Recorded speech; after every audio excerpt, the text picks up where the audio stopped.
verdade, é mais interessante considerar as categorias que não se fixam em identidades, que não se amarram a polos identitários, mas que são capazes de imprimir uma certa demanda, uma certa deriva, uma certa abertura, um certo devir.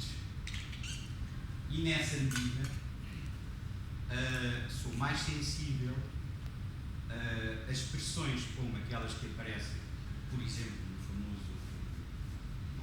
nos famosos pensadores franceses em determinada altura, que escreveram um livro que marcou muito nos anos final dos anos 60, Gilles Deleuze e a ideia de que as identidades são preferíveis as formas de devir, as formas que são não em termos de substantivos, mas em termos de verbos. O devir é sempre do lado do verbo, o substantivo, as identidades tendem sempre à cristalização dos substantivos. Nesse aspecto, o modo de formulação do Léo Bersani, tal como aparece como uma releitura daquilo que é um pensador certamente mais influente, permanentemente e persistentemente influente nos estudos queer, que é Michel Foucault, é no sentido de acentuar que qualquer processo é um processo em devir e que, como diz o Foucault, depois vamos ver isso mais em pormenor, como diz o Foucault, ser homossexual é devir homossexual, tal como ser heterossexual é um devir heterossexual, ou um devir outra coisa. E, de certo modo, e isso eu gostava de ler um texto que vou tentar traduzir na altura, porque nem sempre é uma tarefa fácil, de uma entrevista de Jacques Derrida, um conjunto de entrevistas publicadas em Planos de Expansion,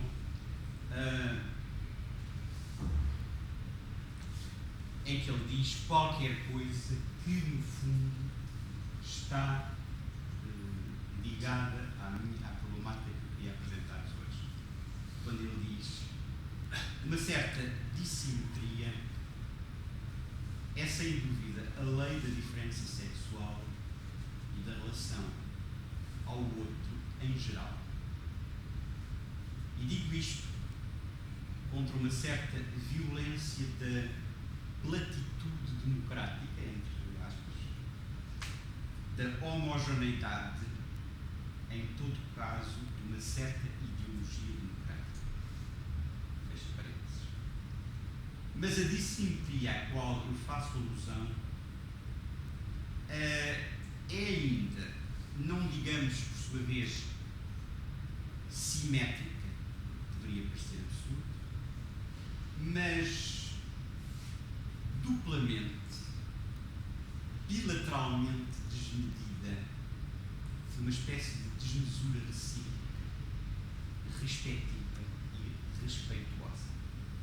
Isto é, há uma diferença, essa diferença não se pode reduzir a duas igualdades, mas há uma espécie de simetria no modo como as desigualdades se confrontam uma com a outra. Isto é, são duplamente, há uma espécie de desmesura recíproca, o que, de um certo modo, as torna desigualdades respectivas e respeituosas. Talvez esta dupla dissimetria transborde as marcas conhecidas, isto é, digamos metaforicamente, a gramática e a ortografia da sexualidade. Isto, com efeito, relança a questão. E se nós, e há aqui depois uma espécie de derrapagem retórica, e se se nós atingíssemos aqui, se nós nos aproximássemos aqui, há aqui um efeito já agora do Derrida que eu acho extremamente interessante. Derrida é um autor complexo, difícil de ler, até porque está permanentemente a reajustar as palavras, a corrigir, como que a apagar e a reformular, no sentido de ser um pouco mais preciso sempre. Ele diz assim: e se nós atingíssemos aqui, depois acha que atingir não é a palavra certa, e então corrige. E se nós nos aproximássemos aqui, porque isto não se atinge como se atinge um lugar determinado, a zona de uma relação com o outro, em que o código das marcas sexuais já não seria discriminante. Relação que seria, não direi assexuada, longe disso, mas sexuada de um modo ou outro. Para além da diferença binária que governa a compostura de todos os códigos, para além da oposição feminino-masculino, para além da bissexualidade também, da homossexualidade ou da heterossexualidade, que no fundo voltam sempre ao mesmo. É tentando salvar pelo menos a oportunidade, a chance desta questão, que eu gostaria de acreditar na multiplicidade de vozes sexualmente marcadas. Há aqui depois uma questão que é mais difícil de dar, que é esta espécie de utopia no Derrida, configura-se fundamentalmente em torno da noção de voz. A multiplicidade de vozes sexualmente marcadas, num número indeterminável de vozes enredadas umas nas outras. Para este móbile de marcas sexuais não identificadas, cuja coreografia pode levar o corpo de cada indivíduo, atravessá-lo, empolgá-lo, dividi-lo, multiplicá-lo, seja ele classificado como homem ou mulher, segundo os critérios em uso. É claro, não é impossível que o desejo de uma sexualidade inumerável nos esteja ainda a proteger, como num sonho, contra um implacável destino que se marca eternamente em torno do algarismo 2. E esta clausura impiedosa viria conter o desejo no muro da oposição. Por mais que nós nos debatêssemos, haveria sempre, no máximo, 2 sexos. Nenhum a mais, nenhum a menos. A tragédia teria este gosto bastante contingente, em suma, de ser preciso afirmar, aprender a amar, em lugar de sonhar o inumerável. Sim, talvez, porque não? Mas de onde viria então o sonho do inumerável, se é que é um sonho? Por ele só não seria uma prova de que aquilo de que é sonho e que deve existir alguns para nos fazer sonhar. E, além disso, pergunto-vos, que seria a dança? Haveria ainda dança se não houvesse a troca dos sexos em mundo indeterminado e a lei dos sexos em ritmos tão variáveis? Num certo sentido radicalmente rigoroso, a troca em si mesmo não seria suficiente, porque o desejo permanece de escapar a esta simples combinatória e de ser capaz de inventar coreografias incalculáveis. Ora bem, este texto, aliás, tem a marca de um texto muito bem formulado e que é marcado por 2 registros interessantes, que é o da voz, que da dança, e daí as metáforas da voz e as metáforas da coreografia. Este texto tem esta ideia de coreografias incalculáveis, que é a ideia que o Léo Bersani vai buscar ao Michel Foucault.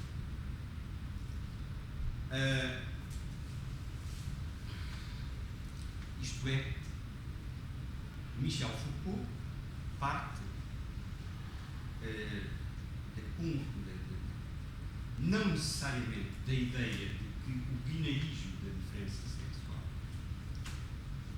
masculino e feminino é um binarismo fechado, como, aqui seria, enfim, uma longa conversa, não é necessariamente homólogo esta posição, haveria, digamos, dois modelos libidinais que se confrontariam, um mais marcadamente, mas não necessariamente homossexual, o outro mais marcadamente, mas não necessariamente heterossexual, que seria o modelo da fusão amorosa das identidades, portanto, o modelo 1 mais 1 igual a 1, que é o modelo tradicional da paixão, no sentido, digamos, romântico, ou melhor, pós-cristão e isolo, termo, confrontado, aliás, modelo em decadência.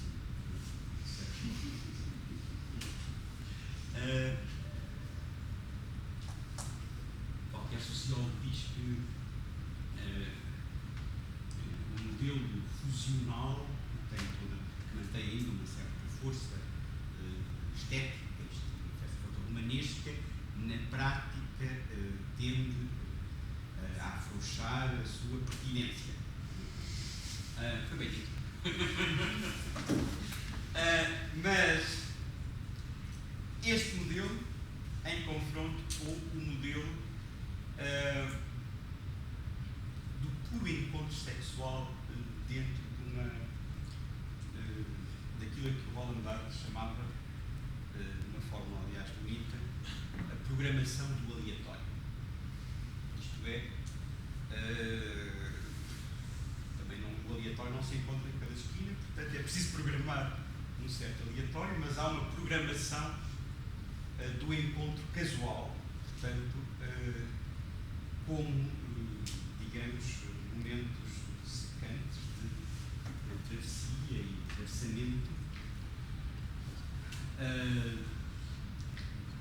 sem acompanhamento da noção de fusão. Ora, aquilo que o Foucault diz são duas coisas que são retomadas pelo Bersani, que são: precisamos de ultrapassar um pouco o que há de estereotipado nestes dois tipos de modelos e encontrar novas modalidades relacionais e afetivas, estabelecendo relações que nem sequer poderemos prever o que será.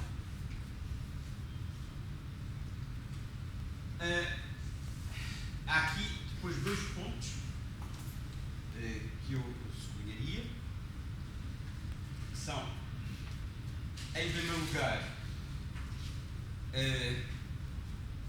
uma ideia que é uma ideia que corresponde àquilo a que se chama, em filosofia e em sociologia, uma espécie de perspectiva construtivista, que é, uma das coisas que Foucault irá dizer,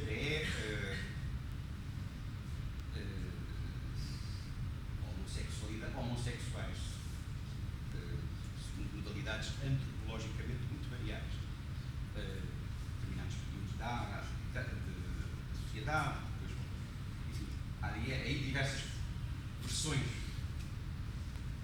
Sempre existiu, homossexualidade é uma invenção relativamente recente. Isto é um tema que o Foucault faz em relação a muitas outras coisas. Faz inclusive em relação ao homem. O famoso livro de Emu e les choses, as palavras e as coisas, o Foucault vai dizer o homem, enquanto objeto, o homem sempre existiu, como é evidente, desde que começaram a existir, mas enquanto objeto de conhecimento, é uma invenção recente, que começa no século XIX e que, por isso, poderá facilmente desaparecer como objeto de estudo específico, ligado à psicologia, ligado à sociologia, às chamadas ciências humanas. E daí a frase famosa do Foucault, quando diz, no final de Emu et les choses, que o homem, como invenção de sempre, poder-se-á desaparecer como no limite do mar composto de areia. Frase lindíssima, portanto, faz assim, arrepio estético. Não quer dizer que seja por isso mais verdadeiro ou não, mas o tempo está bonito. Por algumas razões, certamente. Mas tem a ver com essa ideia. Há coisas que foram construídas. Se pegarem, por exemplo, pegarem hoje no artigo que o meu irmão escreve no Público, a certa altura cita o Filipe Arrière para dizer a infância, crianças sempre houve, mas a noção de que havia uma idade que é a infância é uma invenção relativamente interessante. Nem sempre. E então os adolescentes ainda pior. Isto é uma coisa muito interessante. Depois tem tido no ar no futuro. Há os adolescentes que se eternizam até aos 30 anos, sobretudo nas juventudes partidárias, mas é uma invenção também relativamente recente. Ora bem, a tese do Foucault é que, pois há datas que são, há discussões dos historiadores entre quais as datas certas para o aparecimento da palavra enquanto termo de nosografia psiquiátrica, parece homossexualidade, mas há também essa ideia que é fundamental, que é que o aparecimento da homossexualidade está ligado não à prática, mas ao aparecimento de lugares, pontos de convergência, zonas da cidade, etc., criando aquilo que se chama um estilo de vida. E a tese de Foucault é heterossexualidade, homossexualidade, são, para além do mais, estilos de vida e culturas que se desenvolvem a partir desse estilo.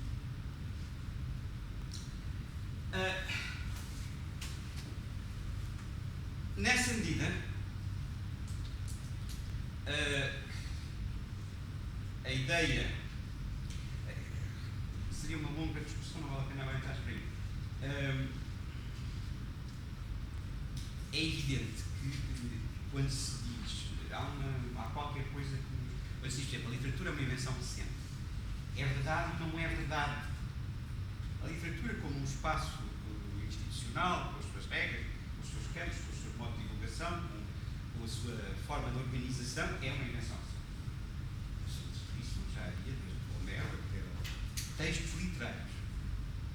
Portanto, nesta ideia construtivista há qualquer coisa que é certa, por um lado, mas ao mesmo tempo há qualquer coisa que, de certo modo, nos escapa, que é, antes de ser o objeto construído, há um pré-construído que foi vivido.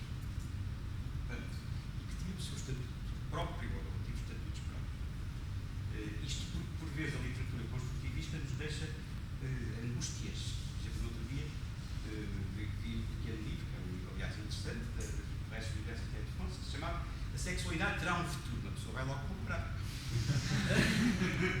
E a ideia é exatamente esta.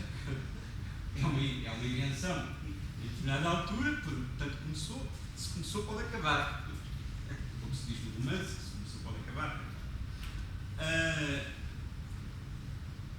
O que há aqui é qualquer coisa que conduz a uma coisa que também foi amplamente estudada, que é o certo estudo apocalíptico. Aquele estudo apocalíptico que levava o Bernard Lévy a dizer Deus morreu, o homem também morreu, e eu próprio já não me sinto lá muito bem. Dizia Bernard Lévy que era um bocadinho, digamos, a caricatura desse tipo de circunstâncias. Agora, ponto a seguir, na perspectiva do Foucault, tomada por Léo Bersani, a criação de novas coreografias, isto é, de novas modalidades relacionais, é mais fácil de fazer através de uma cultura que se situa diagonalmente em relação à sociedade do que em relação a uma cultura que está mais, digamos, horizontalmente inscrita na sociedade. E, portanto, na perspectiva de Michel Foucault, a cultura, o estilo de vida homossexual teria em si mesmo possibilidades de estabelecer formas de pôr em questão, de questionar os modelos de oposição binária demasiado fixos.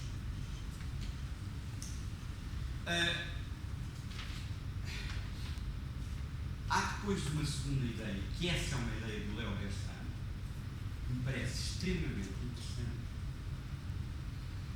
embora não fácil de entender, extremamente interessante, porque vem ao encontro de algumas obsessões minhas também, que é a ideia de que o relacional, o espaço das relações e do estabelecer relações só é compreensível em função do que ele chama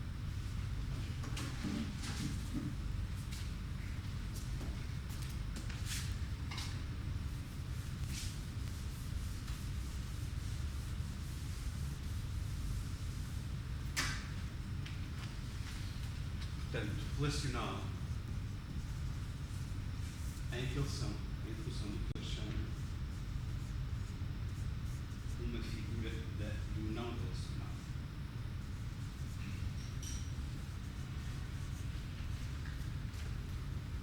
Isto é, a ideia que nós temos de que tudo são relações, que é no fundo uma ideia que hoje anda muito no ar, no sentido em que toda a ideia da própria sociedade de informação ou da própria noção de redes implica uma proliferação do relacional. Deve-se introduzir a ideia de que o relacional só é compreensível se nós concebermos como hipótese que existem zonas ou figuras de não relação. Curiosamente, aqui o Léo Bersani vai fazer referências à pintura. E vai fazer referências à pintura dizendo que, por exemplo, o aparecimento de formas. Eu não estive cá há 2 dias, eu sei que houve uma conferência de Hermann Krahe. Eu tive muita pena de não assistir. Tinha que ver com a forma, o disforme e o informe. E a ideia é exatamente a mesma, que é só conseguimos perceber o que é o aparecimento de formas a partir do pressuposto de que existe um informe. Isto é, zonas de indiferenciação. Zonas de indiferenciação, porque, por exemplo, o Léo Bersani vai buscar à pintura do Turner um certo branco indiferenciado, ou a certas zonas monocromáticas, por exemplo,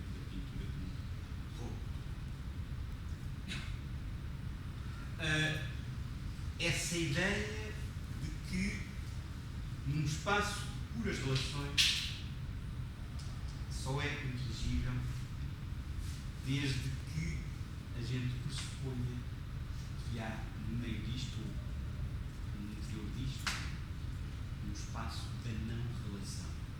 Portanto, uma zona negra, uma caixa negra, onde nada entra e nada sai, não relacional, que, no entanto, suporta a compreensão intencional.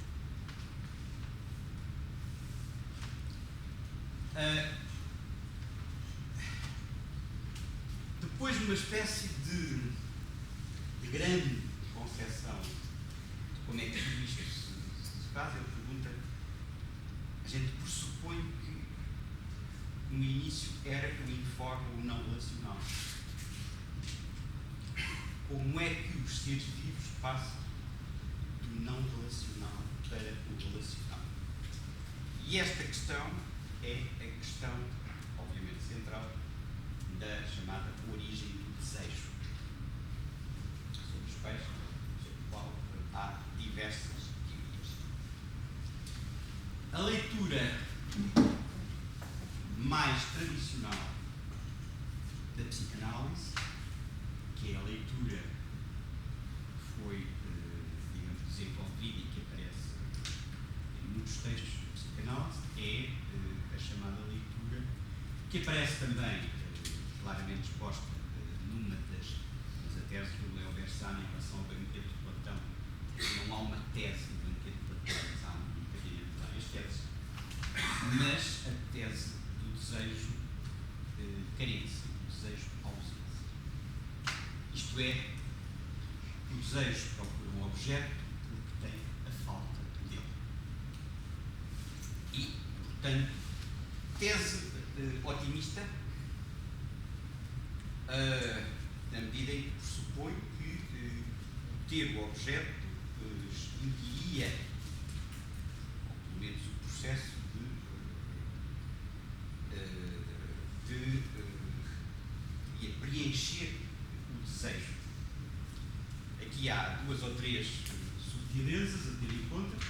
Uma delas é a distinção que a psicanálise também faz entre necessidade, que seria algo a nível biológico, e desejo, sendo o desejo tendo uma espécie de suporte biológico, mas emergindo e destacando-se em relação à necessidade, e, portanto, a necessidade poderia ser satisfeita, o desejo não, teria sempre um balanceamento sistemático, e seria também porquê. E a outra hipótese que a psicanálise também desenvolve é que todo o objeto é sempre um objeto parcial. E, portanto, na medida em que é parcial, nunca é total, há sempre uma margem de preenchimento e uma margem de não preenchimento. E, nessa medida, essa margem de não preenchimento relança o processo.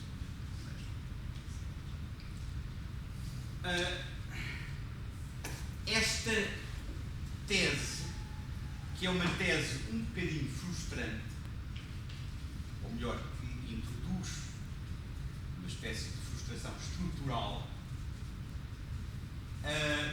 esta tese, por exemplo, é de facto posta em causa, não pelo Foucault propriamente dito, que tem uma relação com a psicanálise tensa e crispada, que ora diz sim, ora acha que a psicanálise se inscreve num dispositivo típico das ciências humanas, ora acha que a psicanálise excede as ciências humanas, mas há uma relação de incomodidade entre Foucault e a psicanálise. Mas, por exemplo, aparece claramente no livro que eu citei há pouco, do Gilles Deleuze, o Antiédipo, quando eles dizem, é preciso também se pensar que estávamos na altura de maio de 68, que é esta concepção do desejo à ausência que criaria uma espécie de teatro de boulevard dos mecanismos do desejo, portanto, que teriam a sua apoteose no grande teatro de Marivaux, por exemplo, cheio de portas que se fecham, portas que se abrem, coisas que se escutam, criados que transmitem, dizem os professores por aí fora, toda essa coisa que dá um teatro do desejo, ou que o Foucault, ou que o Deleuze e Guattari, na altura, movidos pela ideia revolucionária da época, dizem que é melhor conceber o desejo não em metáfora de teatro, mas em metáfora de fábrica, que estabelecia logo uma equivalência com digamos, o proletariado. Portanto, maio de 68 não estava ainda hoje, mas permitia, isso é um ponto interessante, aliás, falar, despsicologizar um bocadinho o sujeito e falar nas máquinas desejantes. Coisa que, nos meus tempos de faculdade, nós utilizávamos com alguma frequência, que quando, em todas as circunstâncias, dizíamos: sinto as minhas máquinas desejantes a começarem a ser afetadas pela presença de X. Era uma forma, um código que nós utilizávamos, mas que tinha que ver com a leitura do Antiano. Mas essa teoria do Deleuze é uma teoria que o Léo Bersani vai buscar em parte, como vamos ver, é uma teoria em que o desejo não parte da falta de um objeto, porque é ele que produz o próprio objeto que vai desejar.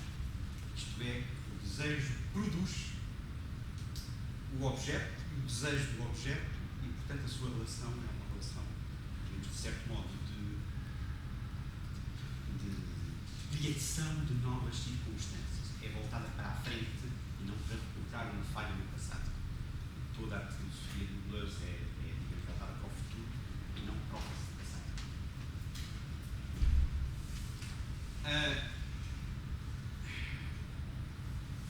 A ideia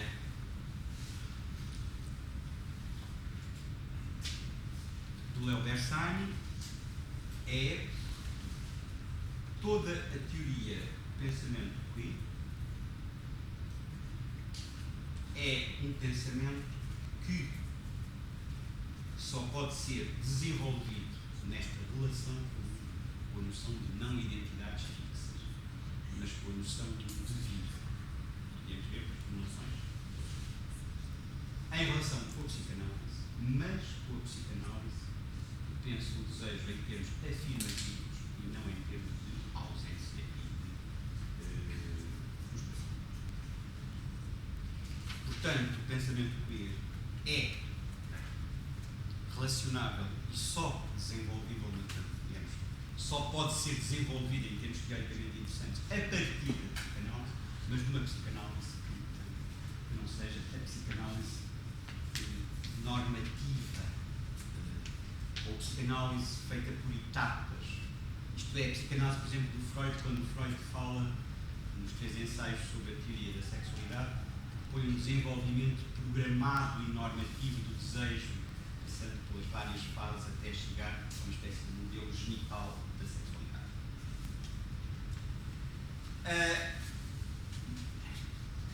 Nesta perspectiva, para criar uma psicanálise que não seja normativa, um modelo normativo do desejo,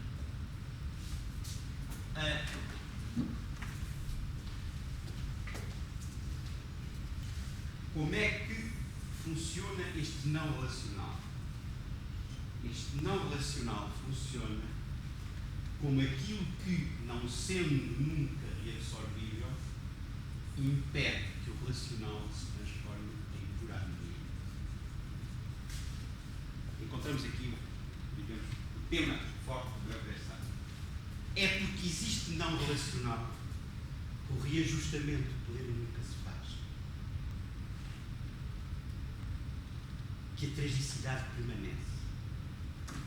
É porque existe esta zona negra, digamos, esta caixa negra, que o relacional não pode ganhar uma espécie, a expressão é do Léo Bersani, uma espécie de pastoralização do desejo.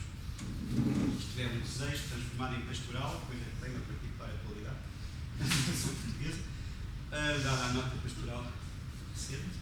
Portanto, uma pastoralização do desejo, diz portanto, essa ideia idílica de uma harmonização. É porque existe o não relacional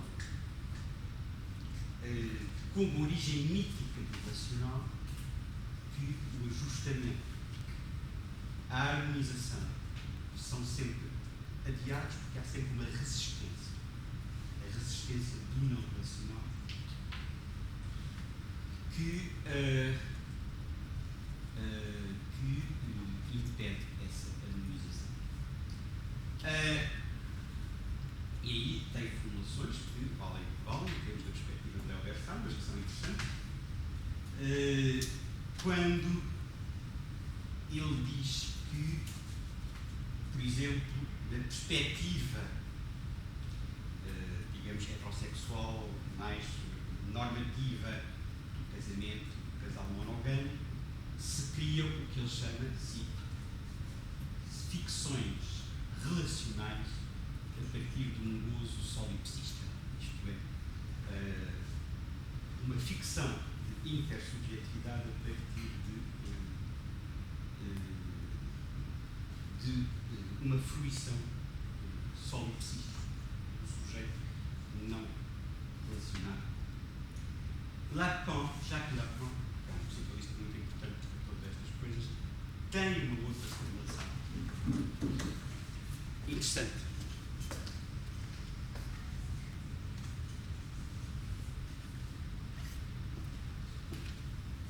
Jacques Lacan também, opondo-se, e daí depois toda uma série de dissensões, discussões, etc. Jacques Lacan, opondo-se a uma pastoralização do desejo, que ele achava que era uma americanização da psicanálise, que o Freud, quando tinha chegado do barco aos Estados Unidos, tinha dito: eles não sabem que nós trazemos a peste, se enganara, porque acabara por ser domesticado um modelo de psicanálise americana, não todo, evidentemente, por exemplo, a Melanie Klein e há outros sucessivos, mas outro sim, através do tema da relação do objeto, portanto, muito forte da nossa americana. Lacan também formula isto, esta questão de não relacionar. De outra maneira, mas formula. Lacan formula desta maneira, uma frase famosa que ele diz, que suscitou grande espanto, porque obviamente à partida não é óbvio. Il n'y a pas de rapport sexuel.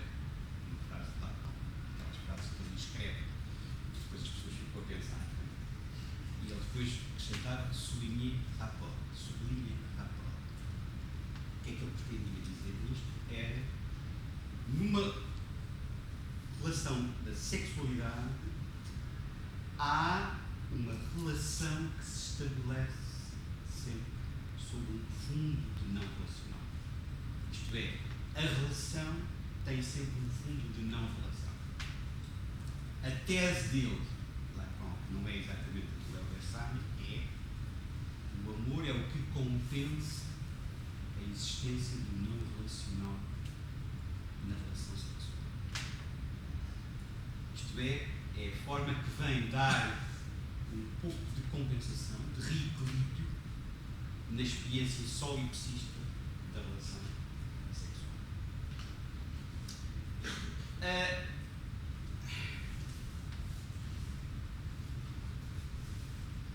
Agora, é evidente que, por exemplo, para dar um outro modelo deste tipo de situação, esta é uma das grandes polémicas de outros planos.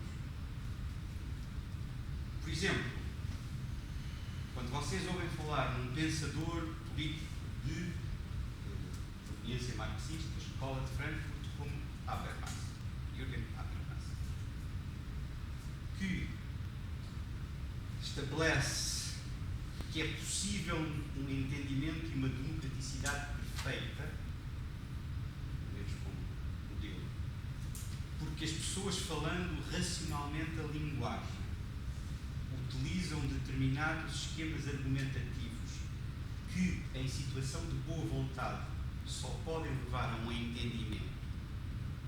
Portanto, há uma espécie de acordo na sociedade, desde que as pessoas cumpram a situação comunicacional ideal, esta ideia do Habermas é uma ideia de que a intersubjetividade pode levar a um relacional sem zonas de não relacional. Ao oposto dos famosos adversários desta tese, Jean-François Lyotard, quando escreve um livro chamado Diferente, a ideia fundamental de Lyotard é, no diferente, há situações em que, por muito que haja boa vontade e racionalidade na linguagem, porque os dois interlocutores estão em planos estruturalmente desajustados, nunca poderão entender-se. Portanto, essa espécie de otimismo que, aliás, o Habermas tem vindo a criar uma espécie de formalismo jurídico como forma de utopia social do Habermas, baseado nos pressupostos da linguagem, isto é, eu faço sempre o pressuposto que a outra pessoa não me está a mentir, faço sempre o pressuposto que a outra pessoa diz o essencial do que tem a dizer, nem mais nem menos. Se diz mais é porque tem alguma razão para isso e, portanto, eu devo compreender a razão dela. Portanto, há um princípio que se chama de caridade, que é eu tentar perceber as razões do outro, por aí fora. Esse conjunto de máximas comunicacionais que assegurariam por si só a harmonização, isto significa que não haveria não relacional. O Lyotard é uma perspectiva diferente. Diz há sempre zonas de não relacional, há sempre zonas de diferente.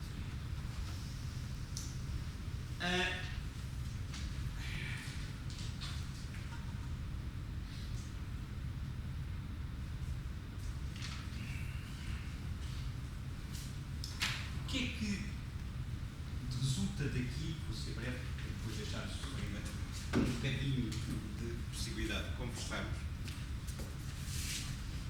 Na perspectiva do Leo Bersani, resulta daqui um modelo que seria o modelo da psicanálise tradicional, digamos, conservadora, que era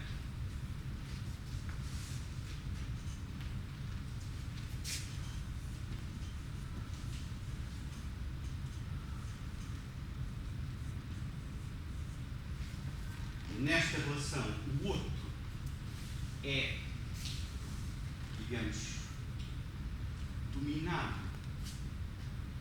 apropriado do sujeito, que é para o domesticar, todo o problema, aliás, da alteridade. Eu, para me relacionar com o outro, tenho que, de certo modo, reconduzir a mim mesmo. E, portanto, o outro é domesticado, que assegura uma espécie de harmonização ficcional. E isso leva o sujeito a um processo de auto-identificação. Isto é, o sujeito reforça-se a si mesmo enquanto sujeito.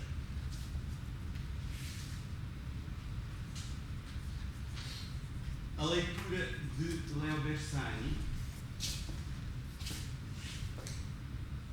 é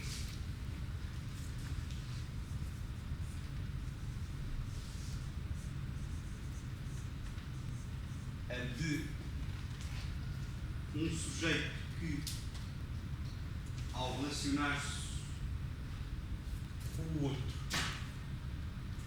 não chega nunca a apropriar-se dele. Portanto, o outro mantém-se na sua alteridade, e isso faz que o sujeito seja remetido para a sua zona de não relacional,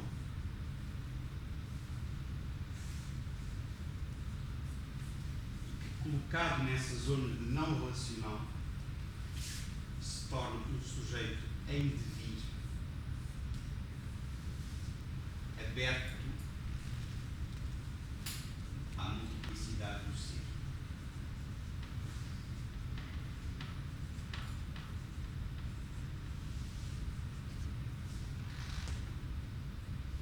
E este em devir aberto para a multiplicidade do ser não é algo de frustração, mas é algo de afirmação.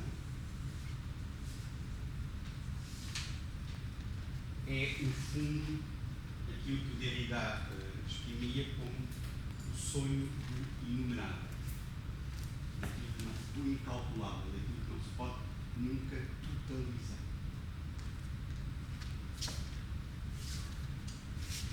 Neste esquema, a passagem da fase dos estudos gay, lésbicos, que são marcados pelo tema da identidade, para essa expressão insólita e estranha, designa a estranheza de uma autoridade não redutível, tem a ver com o processo do indivíduo.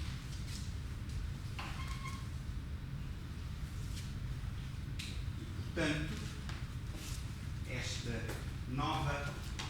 fase dos anos relativamente recentes, dos últimos 15 anos, de um pensamento de tipo diferente, nesta área dos estudos de género, baseia-se nesta passagem de um modelo que se baseia na ideia de identidade para um modelo que se baseia na ideia de um devir, que assume o não relacional.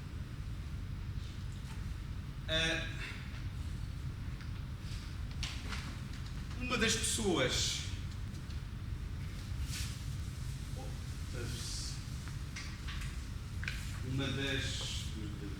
que mais tem pensado, que tem Judith Butler,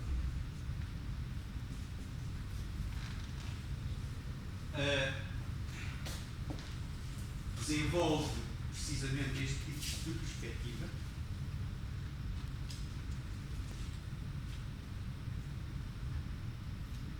através de um esquema, não é possível, um esquema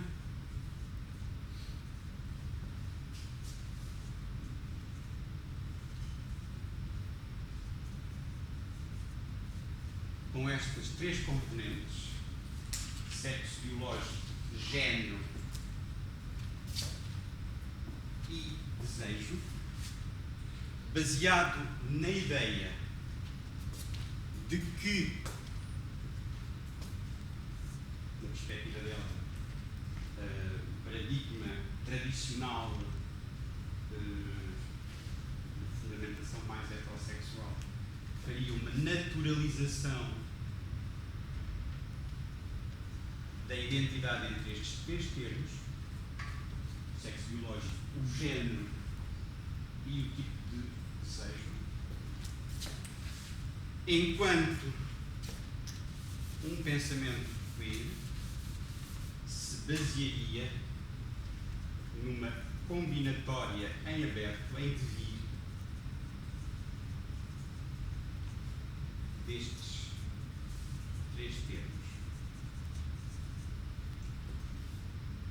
com todas as poliografias possíveis dentro desta combinatória, e, portanto, ela substitui a ideia de identidade por duas noções. Em primeiro lugar, num dos seus primeiros livros, pela ideia de performatividade. Isto é, a identidade constrói-se através das sucessivas performances, isto é, dos sucessivos atos. através dos quais o indivíduo vai vivendo e recombinando estas três instâncias. A segunda ideia, que é uma ideia que ela vai buscar ao Derrida, que nós partimos, é a ideia de que, por exemplo, uma palavra nunca tem exatamente uma identidade de sentido igual à mesma ocorrência dessa palavra noutro contexto. Isto é, mesmo na famosa expressão da Gertrude Stein, uma rosa é uma rosa, uma rosa é uma rosa, a primeira rosa não é exatamente a mesma que a segunda que a terceira e a terceira que a quarta. Há alterações que resultam do contexto. Não é a mesma coisa dizer uma rosa e depois dizer uma rosa é uma rosa, porque isso já alterou o contexto. E, portanto, há uma alteração sucessiva do contexto que faz que o sentido da palavra se vá reconfigurando em função dos contextos por que ela passou. Aquilo a que o Derrida chama a palavra é um bocadinho pouco complicada, mas ele lá consegue chegar. A itinerabilidade, isto é, o facto de uma palavra ter um itinerário das palavras. E é em função destas noções de performatividade e de itinerabilidade que Judith Butler tenta evitar a fixação na identidade. E agora são 10 para as 8, portanto podemos conversar 10 minutos. Espero que tenha sido relativamente claro. Realmente não fui tanto. Posso-me perguntar agora alguma coisa? Querem-me perguntar? A não ser que eu tenha sido tão pouco claro que não dá para perguntar.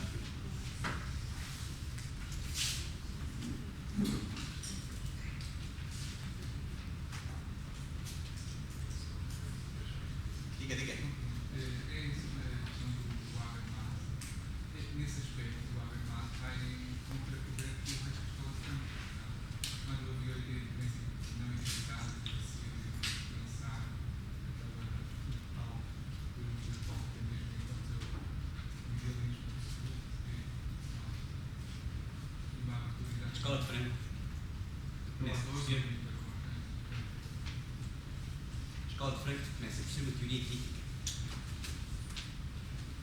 Como teoria crítica, herdava todo um conjunto de categorias do marxismo, não lhes dando, digamos, um desenlace militante, mas dando a dimensão militante numa crítica da cultura.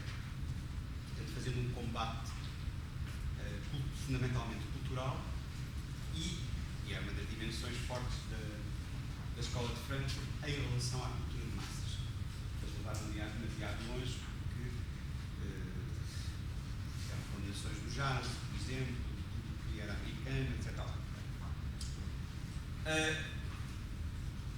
Depois disso,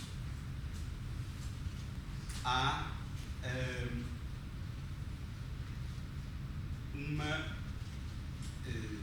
tentativa de alguns pensadores para serem mais construtivos, mas mais construtivos não no sentido do marxismo, digamos, da luta de classes, que de certo modo foram bastante, mas mais construtivos no sentido de, por exemplo, no caso do Adorno, de construir uma estética que era uma estética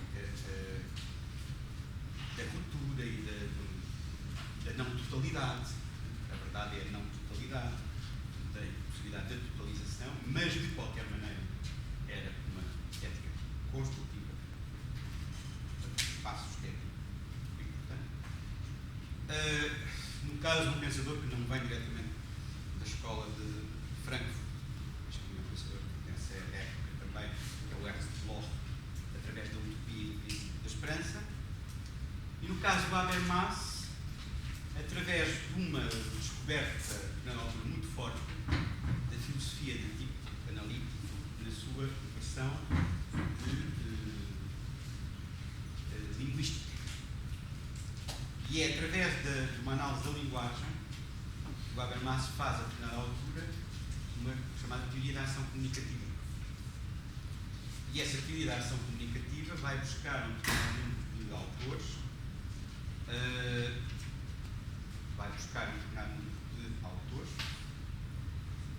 ideias que vão no sentido de que há uma racionalidade inerente à linguagem.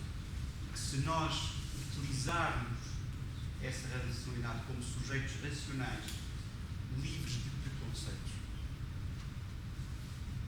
e, portanto, não enredados em preconceitos, nem em emoções, nem em inconsciente, poderemos chegar a formas de entendimento. É evidente que o Habermas tem a noção de que isto são mais ideias reguladoras do que propriamente realidades. Mas a dimensão utópica que do marxismo transfere-se para esta ideia de uma espécie de democraticidade generalizada a partir de uma ideia de harmonia através da racionalidade imanente à linguagem. Depois disso vai formalizando juridicamente, e os últimos livros do Habermas são, nesse sentido, um formalismo jurídico que é uma forma de assegurar regras que permitam essa espécie de consenso democrático. Esbate-se um bocadinho a dimensão crítica, embora o Habermas em pontos muito concretos tenha uma dimensão crítica. Em certas coisas, como por exemplo na ideia de nação, ele tem a ideia de que a noção de nacionalidade deve ser feita de uma maneira também estritamente racional. Pós-convencional. Eu vi num táxi há bocado com um senhor que disse: então, o senhor que é de Benfica, o que é que pensa do Estado? Eu disse: eu sou de Benfica. Não é de Benfica. Pois olha, estive mesmo para não parar, porque isso assim, vou agora levar aquele do Benfica. Melhor é deixá-lo daqui a piada. Mas depois, olha, ia fazer mal. Ia deixar o Sportingista a piada. Mas o senhor acha possível, e daí vem o discurso, ter um só Estado? Claro que é racional, não é racional, é uma coisa puramente economicista e tem o sentido das pessoas. E é um bocadinho o problema da concepção nacional, do nacionalismo pós-convencional do Habermas. É uma construção racional. As pessoas teriam um certo número de razões de ordem republicana, de ordem cívica, para se sentirem ligados a uma comunidade. Mas, de facto, problemas que ele punha era, mas está a estar com cadeiras vermelhas de um lado e cadeiras verdes do outro, ou com cadeiras vermelhas ao sábado e verdes ao domingo. E o discurso era todo, porque há coisas mais importantes na vida do que o dinheiro. Portanto, era um discurso anti-economicista. São argumentos irrespondíveis, de certo modo, em termos de racionalidade. Fazem parte de... Portanto, o problema do Habermas é que cada vez tem mais dificuldade em se confrontar com uma certa irracionalidade passional a partir da pura racionalidade de uma linguagem como ele a concebe. Está bem? Então quer dizer que essa primeira fase crítica, a aproximação podemos ter ou seja, em direção a uma abertura mais, dizermos que o ideal não é totalidade. Sim. Estamos a dizer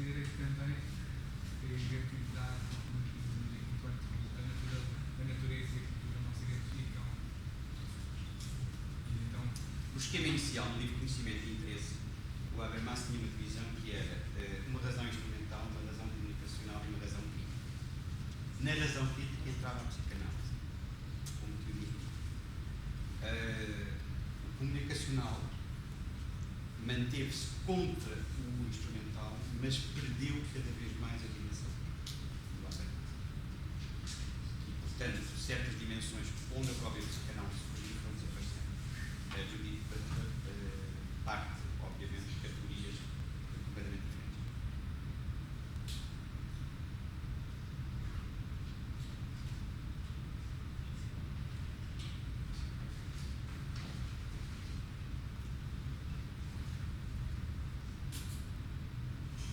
Alguém mais quer colocar alguma questão? Eu gostava de resumir isso, para concluirmos esta ideia, mas para se tornar mais claro, porque hoje tratou-se um bocado de, passe a comparação, de atirar as pessoas à água sem lhes dar grandes boias. Temos que perceber essa relação. E é uma espécie de banho de imersão na Deixa um teoria. certo choque. Como? Que dá um certo Dá um choque. certo choque. É isso.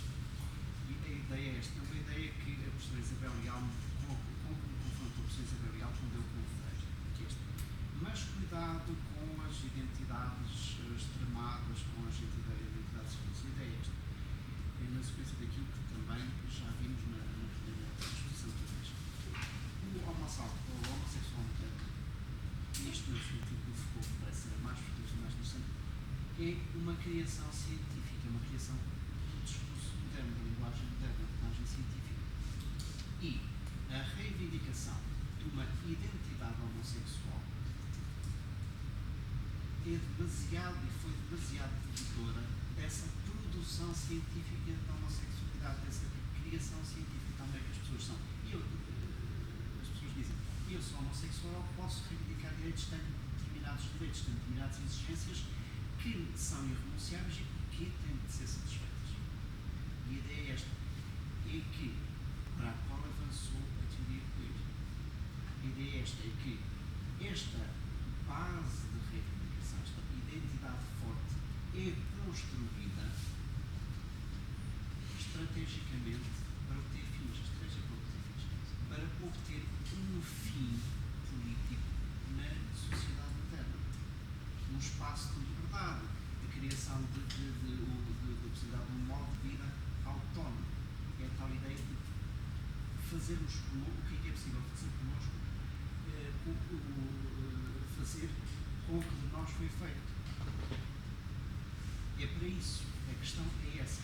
Mas pôs ao serviço desta questão, pôs ao serviço uma identidade que é criada de fora,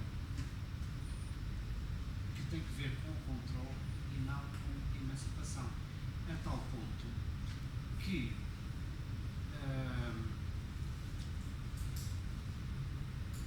a experiência, o modo como as pessoas vivem a sua sexualidade, como fazem a experiência da sua vida, como vivem, pode ser muito diferente daquilo que dizem, daquilo que proclamam na esfera pública. Dizer eu sou gay, ou eu sou lésbico, ou eu sou transgênero, pode ser extremamente difícil de fazer corresponder a uma experiência concreta, porque, e a professora Isabel Leal alertou isto, olha que heterossexual ou homossexual, uma identidade forte, uma pessoa que reduza toda a sua vida, ou que tenha uma dimensão fundamental da sua vida, o ser heterossexual ou o ser homossexual, definido como tal, são raríssimos. E tem muito de programação política, porque a experiência de cada um de nós é muito mais instável, é muito mais queer do que a programação política que tem.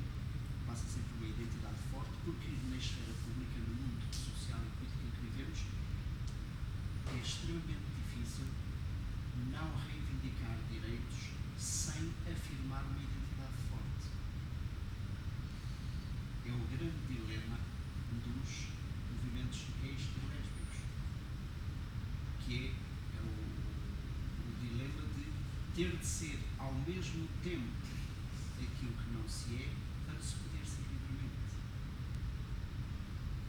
Como é que podemos ser termos mais perceptíveis, mais cotidianos?